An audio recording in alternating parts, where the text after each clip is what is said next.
আপনি বিসিএস লিখিত পরীক্ষায় অংশগ্রহণ করেছেন, অনেক এসে পড়ে গেছেন, কিন্তু প্রশ্নপত্র হাতে নিয়ে দেখতে পেলেন কোনো এসে কমন পড়েনি। এমন অবস্থা আসলে কি করবেন? আজকের ভিডিও লেসনে আলোচনা করব এসে কমন না পেলেও যেভাবে লিখতে পারবেন। তার আগে চলুন জেনে নেই বিসিএস লিখিত পরীক্ষায় ইংরেজি অংশের 200 মার্কসের জন্য আসলে কি কি পড়া প্রয়োজন। পেপার 1 বা প্রথম পত্রে আমরা জানি বা দেখি যে একটি প্যাসেজ থাকে, সেই প্যাসেজ পড়ে বুঝে সেখানে থিমেটিক কোশ্চেন্সের উত্তর করতে হয়, তার উপর বেস করে সামারি লিখতে হয়, তার উপর বেস করে একটা ফিচার লিখতে হয় বা লেটার টু এডিটর, এবং গ্রামার পার্টে থাকে 30 মার্কস। সব মিলিয়ে পেপার 1-এ 100 মার্কস। আর পেপার 2-তে থাকে ট্রান্সলেশন দুই ধরনের, বাংলা থেকে ইংরেজি, ইংরেজি থেকে বাংলা। সেখানে 25 + 25 = 50 মার্কস, এবং সবচেয়ে বেশি নম্বর থাকে এসেতে, যেখানে 50 মার্কস। কিন্তু কথা ছিল, প্রশ্ন ছিল, পরীক্ষায় এসে কমন পড়েনি, লিখবো কিভাবে? এই যে আপনি এতগুলো টপিক দেখতে পাচ্ছেন, আপনাকে যদি প্রশ্ন করি সবকিছুর মূল কি? সবকিছুর মূল হলো ইংলিশ ফ্রি হ্যান্ড রাইটিং। কারণ আপনি যদি ইংলিশ ফ্রি হ্যান্ড রাইটিংয়ে স্কিলড হতে পারেন, আপনার রাইটিং স্কিল যদি সমৃদ্ধ হয়, তাহলে আপনার জন্য সামারি বানিয়ে লেখা কোনো ব্যাপারই না। লেটার টু এডিটর বা ফিচার রাইটিং আপনি নাচতে নাচতে লিখতে পারবেন। আর এসে 1000 শব্দের হোক কিংবা 500 শব্দের হোক, এটার জন্য আপনাকে এসে মুখস্থ করতে হবে না, আপনি কিন্তু নিজেই বানিয়ে লিখতে পারবেন। এখন ইংলিশ ফ্রি হ্যান্ড রাইটিং শেখার ক্ষেত্রে আপনার জন্য চ্যালেঞ্জ হতে পারে দুইটি। নাম্বার 1, আপনি যখন কোনো বাক্য লিখবেন সেগুলো তথ্যবহুল হতে হবে। নাম্বার 2, সেই তথ্যবহুল বাংলা বাক্যগুলোকে আপনার তো ইংরেজিতে লিখতে হবে। ধরে নিন বিসিএস লিখিত পরীক্ষায় এসে বা রচনা অংশে একটি টপিক এসেছে জলবায়ু পরিবর্তন ও বাংলাদেশ। তো এর উপর আপনাকে এসে বা রচনা লিখতে হবে।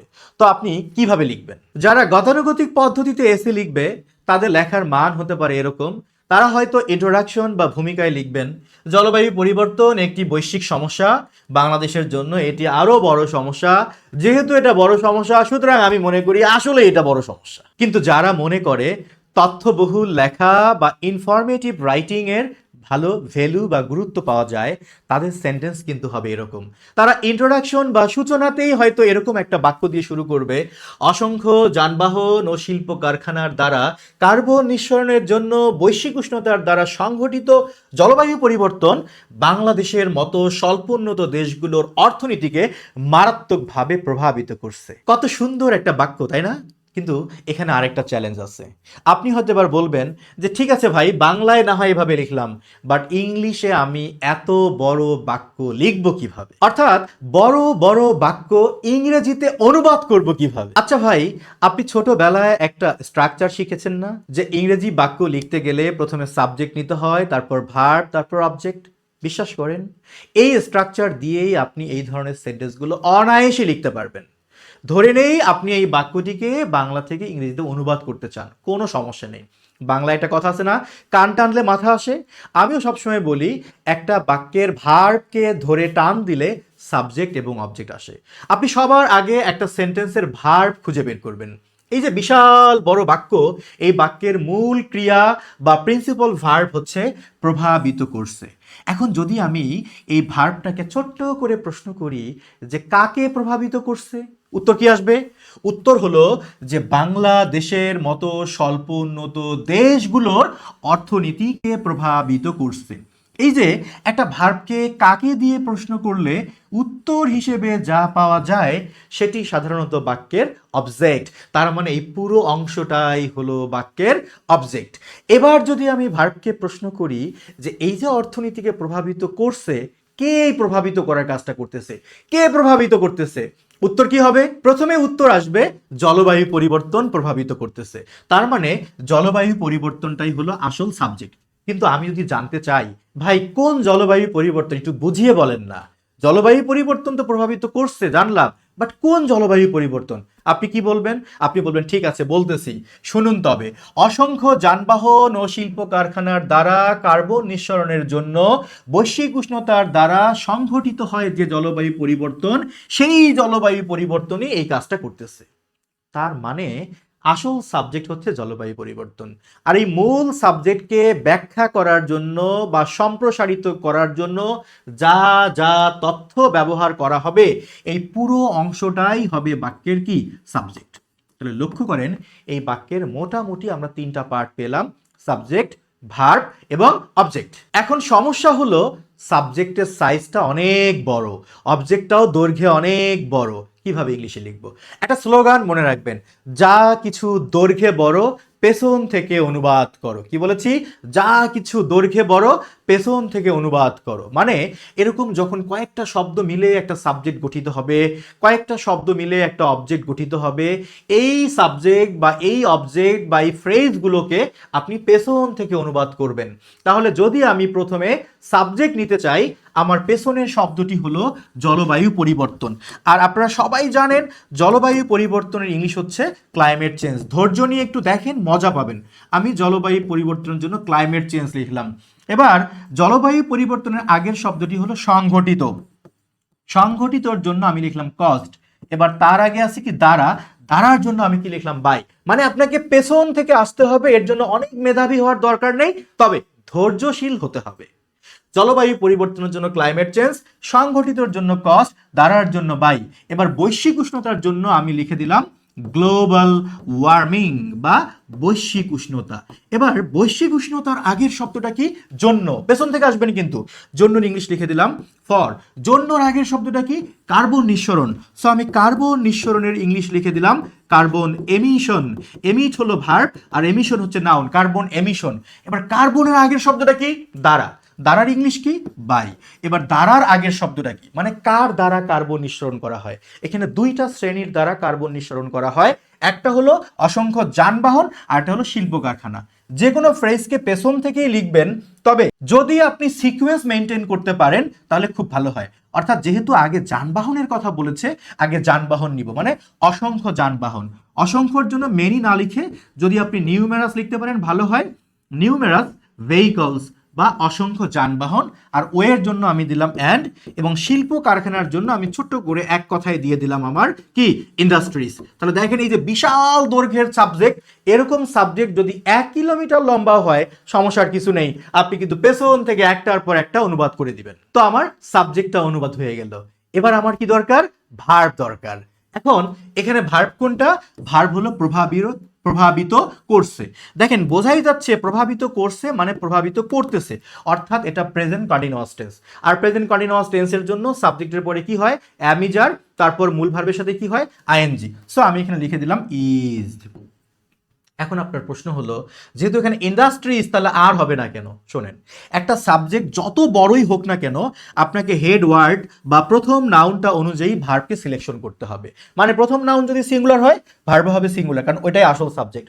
প্রথম নাউন যদি প্লুরাল হয়, ভার্ব হবে প্লুরাল। তো যাই হোক, আমি প্রেজেন্ট কন্টিনিউয়াস টেন্সের জন্য অ্যামিজার থেকে ইজ নিলাম।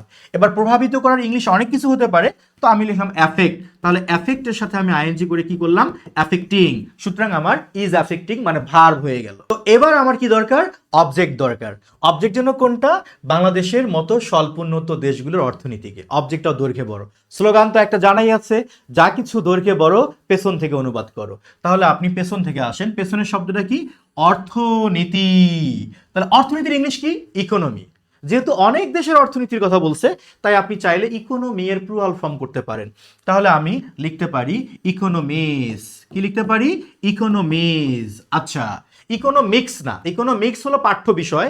এখানে আমি নর্মালি অর্থনীতির ইংলিশ ইকোনমি, তার প্লুরাল ফর্ম হিসেবে লিখে দিলাম ইকোনমিস। এবার দেখেন অর্থনীতির আগে কি আছে? র। এই র এর জন্য আমি লিখে দিলাম অব। এবার কার? স্বল্প উন্নত দেশগুলো। তাহলে আমি লিখলাম লেস্ট ডেভেলপড। কোন রকম উন্নত মানে স্বল্প উন্নত দেশগুলো যেহেতু, তাহলে আমি এখানে দিব কান্ট্রিজ। এবার ছোট একটু হাতের কাজ আছে, সেটা কি? আমি ইকোনমিস এর সামনে দা দিব। প্রশ্ন হলো কেন? আসলে এটা কোন অর্থনীতি সেটা সুস্পষ্ট করে বলে দিয়েছে যে স্বল্প উন্নত দেশের অর্থনীতি। আর সুস্পষ্ট করে কোনো নাউনকে এক্সপ্লেইন করা হলে তার পূর্বে আর্টিকেল দা বসে। আবার আমি এখানে লেস্ট ডেভেলপড সামনেও দা দিব। কেন? কারণ এটা একটা শ্রেণীকে বোঝাচ্ছে। এই ধরনের আরো অনেক দেশ আছে, তাহলে শ্রেণীর জন্য দা দিলাম। যাই হোক, স্বল্প উন্নত দেশগুলোর অর্থনীতির ইংলিশ লিখে ফেললাম। এবার তার আগের শব্দটা কি আছে ভাই? মতো। তো মতোর ইংলিশ কি? লাইক। এবার কার মতো? উত্তর হচ্ছে বাংলাদেশ। সো আমি এখানে দিলাম কি? বাংলাদেশ। দেখেন আমার কিন্তু অবজেক্টটাও লেখা হয়ে গেল, সাবজেক্টটাও লেখা হয়ে গেল, ভার্বও লেখা হয়ে গেল। এখন আমার একটা ওয়ার্ড বাকি আছে, সেটা হলো অ্যাডভার্ব। সেটা কোনটা? সেটা হলো এই যে মারাত্মকভাবে। আচ্ছা, মারাত্মকভাবে জলবায়ু নাকি মারাত্মকভাবে প্রভাবিত করে? মারাত্মকভাবে প্রভাবিত করে, তার মানে এই শব্দটা ভার্বকে মডিফাই করেছে, that is why it is kind of adverb. যেহেতু এটা অ্যাডভার্ব এবং ভার্বকে মডিফাই করছে, সো আমি এর ইংরেজি শব্দটা এই ভার্বের সামনেই বসাইতে পারি, মানে আমি অ্যাফেক্টের সামনেই লিখে দিতে পারি মারাত্মকভাবে, এর ইংলিশ লিখে দিলাম আমি সিভিয়ারলি। দেখেছেন কত সুন্দর একটা বাক্য হয়ে গেল। যদি আমরা একটু পড়ি, climate change caused by global warming for carbon emission by numerous vehicles and industries is severely affecting the economies of the less developed countries like Bangladesh. একবার ভাবেন তো, এমন একটা সেন্টেন্স দিয়ে যদি আপনি আপনার এসের ইন্ট্রো শুরু করেন কেমন হবে? এইবার আসেন, আপনি যদি নিজে নিজে বিসিএস লিখিত পরীক্ষার জন্য ইংলিশ প্রিপারেশন নিতে চান, তাহলে যেভাবে প্রস্তুত নিতে পারেন, আমি বলবো প্রথমে মূল সিলেবাসকে হিট করার দরকার নেই। আপনার উচিত হতে পারে সবার আগে লং সেন্টেন্স তৈরি করা শিখবেন। মানে আপনি ছোট ছোট বাক্য, আমি ভাত খাই রহিম গান গাই তো পারেনি, আপনি শিখবেন কিভাবে সেন্টেন্সের সাবজেক্টকে বড় করা যায়, অবজেক্টকে বড় করে তথ্যবহুল বাক্য লেখা যায়। অর্থাৎ you have to learn the art of making long sentence, এটা সবার আগে। তারপর আপনাকে আপনার রিডিং স্কিল ইমপ্রুভ করার জন্য বেশ কতগুলো প্যাসেজ প্র্যাকটিস করতে হবে, তার সামারি লিখতে হবে, থিমেটিক কোশ্চেন্সের উত্তর প্যারাফ্রেজিং করে লেখার কৌশলগুলো আপনাকে আয়ত্ত করতে হবে। এরপর আপনাকে শিখতে হবে লেটার রাইটিং। সামারি তো শিখেই নিলেন, লেটার রাইটিং অর্থাৎ ফিচার একটা লিখে সেটা আপনি পত্রিকায় প্রকাশ করবেন, তার জন্য আপনি সম্পাদকের কাছে চিঠি লিখবেন কিভাবে, এটা শিখতে হবে। আর যে লেখাটা পত্রিকায় প্রকাশ হবে সেটার কৌশল, কলা কৌশল কেমন হবে সেটা আপনাকে শিখতে হবে।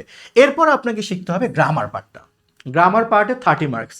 আমি দেখেছি অনেকেই সবার আগে গ্রামার নিয়ে চিন্তা করে, ভাই এইখানে যে গ্রামার পার্টের প্রশ্ন আসে, কি আসে?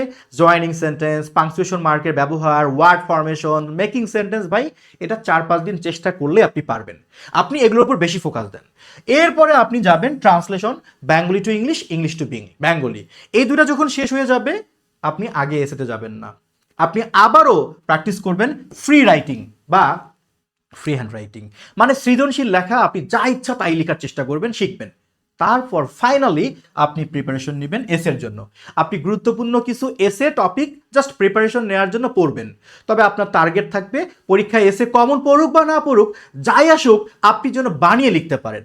আর এই সব কিছু বিবেচনায় রেখে আমরা আপনার জন্য চমৎকার একটা BCS written English preparation course আয়োজন করেছি। এই কোর্সে আমরা প্রথমে আপনাকে শেখাবো the art of making long sentence, মানে আপনি যেন ইচ্ছা মতো বিশাল দৈর্ঘ্যের বাংলা বাক্য লিখতে পারেন, সেই বাক্যকে আবার যেন ইংরেজিতেও লিখতে পারেন, কারণ এগুলোর খুব কদর আছে ভাই, বিশ্বাস করেন খুব কদর। তারপর আপনাকে আমরা প্যাসেজ সলভ করা শেখাবো, প্রতিটা প্যাসেজেরই থিমেটিক কোশ্চেন কিভাবে প্যারাফ্রেজিং করে উত্তর করতে হয় তা শেখাবো, এবং প্রতিটা প্যাসেজের আমরা সামারি লেখা শেখাবো, কত সংক্ষেপে সামারি লেখা যায় সেই কৌশল আমরা আপনাকে শেখাবো ইনশাল্লাহ। এবং আমি কথা দিচ্ছি আপনাকে এমন কৌশল শেখাবো আপনি 4 বাক্যে যে কোনো সামারি লিখতে পারবেন নির্দিষ্ট সংখ্যক শব্দের মধ্যেই। আপনাকে শেখাবো আমরা ফিচার রাইটিং বা লেটার টু এডিটর। এরপর গ্রামার পার্টের 30 নম্বরের জন্য আমরা আপনাকে এমনভাবে প্রস্তুত করব, আমার বিশ্বাস আপনি 30-এর মধ্যে অনায়াসে অন্তত 22-24 নম্বর পেয়ে যাবেন, কোনো সন্দেহ নেই ইনশাল্লাহ। এরপরে আমরা আপনাকে শেখাবো translation, Bengali to English, English to Bengali, খেয়াল করে যান। তারপর আমরা আপনাকে শেখাবো ফ্রি রাইটিং, মানে পরীক্ষায় এসে যদি কমন না পড়ে আপনি যেন নিজের মতো বানায় লিখতে পারেন। একটা কনসেপ্ট আপনি কিভাবে দাঁড় করাবেন, সেটাকে কিভাবে গ্রো করবেন, সেখানে কিভাবে ডেটাকে ইনপুট করবেন, লেখাকে কিভাবে এনরিচ করবেন, তারপর সেটাকে কিভাবে আপনি ইংলিশে প্রেজেন্ট করবেন, এগুলো আমরা শেখাবো ফ্রি রাইটিংয়ে। ফাইনালি বাংলাদেশ এর প্রেক্ষাপটে, বৈশ্বিক প্রেক্ষাপটে যে টপিকগুলো গুরুত্বপূর্ণ, এরকম টপিকের উপর কমপক্ষে 20টা এসে আমি রুবেল রানা দায়িত্ব নিয়ে বলছি, আমার নিজের হাতে লেখা হ্যান্ড নোট আপনাকে সরবরাহ করব উইথ বেঙ্গলি মিনিং। এত পরিশ্রম করার উদ্দেশ্য একটাই, পরীক্ষায় যদি এসেগুলো কমন পড়ে আপনার লেখার জন্য অন্যদের থেকে ডিফারেন্ট হয়, ইউনিক হয়। এবং ফ্রি রাইটিং শেখাবো যেন কমন না পেলেও সেই কনসেপ্ট থেকে আপনি লিখে আসতে পারেন। যদি সব কিছু ঠিক থাকে তাহলে আমি বলবো আপনি আমাদের বিসিএস রিটেন ইংলিশ প্রিপারেশন কোর্সে চাইলে আজই এনরোল করতে পারেন। এই কোর্সে আমরা আপনাকে 40 লেকচার দিব, 40+ লেকচার। এই 40+ লেকচারে এই টপিকগুলো সব সাজানো গোছানো থাকবে, লাইভ ক্লাস হবে, জুম লাইভ, আপনি যেখানে মন খুলে প্রশ্ন করতে পারবেন। লাইভ ক্লাসটা আমরা রেকর্ড করে রাখবো, ক্লাস শেষে আমরা আমাদের আর্কাইভে সেটা আপলোড করব, আপনি সেই ক্লাস সারা জীবন দেখতে পারবেন ইনশাল্লাহ। বলে রাখি, যদি আপনি বিসিএস লিখিত পরীক্ষায় অংশগ্রহণ না করে মনে করেন যে আপনি ব্যাংক লিখিত পরীক্ষায় অংশগ্রহণ করবেন, বিলিভ মি, এই কোর্সটা আপনার জন্য পারফেক্ট। কারণ আমি এটা এমনভাবে ডিজাইন করেছি যে আপনি বিসিএস রিটেন ছাড়াও যেন ব্যাংক রিটেন, নবম, দশম, 11 গ্রেডের যে কোনো রিটেন পরীক্ষায় অংশগ্রহণ করতে পারেন এই প্রস্তুতি দিয়ে। বলে রাখি, আপনি এখন 50% ডিসকাউন্টে এই কোর্সে এনরোল করতে পারবেন। নির্দিষ্ট সময় পরে আমরা কিন্তু এই ডিসকাউন্ট অফারটা তুলে দিব। তাহলে যারা ভর্তি হতে চান কমেন্টে লিখুন, কিংবা ইনবক্সে নক করুন, কিংবা সরাসরি এই নাম্বারে ফোন বা হোয়াটসঅ্যাপ করুন। ভালো থাকবেন। আসসালামু আলাইকুম।